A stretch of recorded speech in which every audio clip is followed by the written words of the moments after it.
Ayan guys, good morning, good morning. So, andito na naman tayo as usual sa Marites Almusalan. Ayan, patulong ulit tayo mag-prepare ng paninda. Ang oras natin is 5:20. At syempre kasama sa pag-prepare natin yung pagsasabit ng mga plastic. Ayan.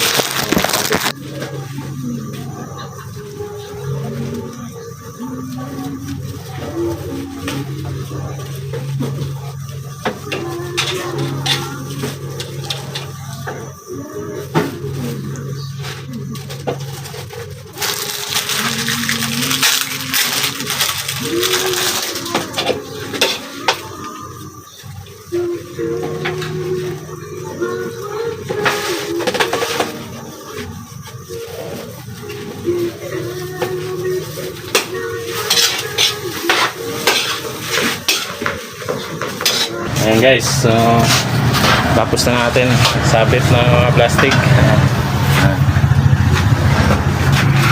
Ayan, yung mga ganyan, mga maliliit na bagay pagdating sa pagtitinda.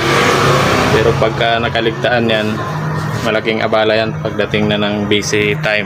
All set, ready na yung paninda. So good na kayo mga sobe. Muli, mapagpalang umaga sa ating lahat. Bye bye.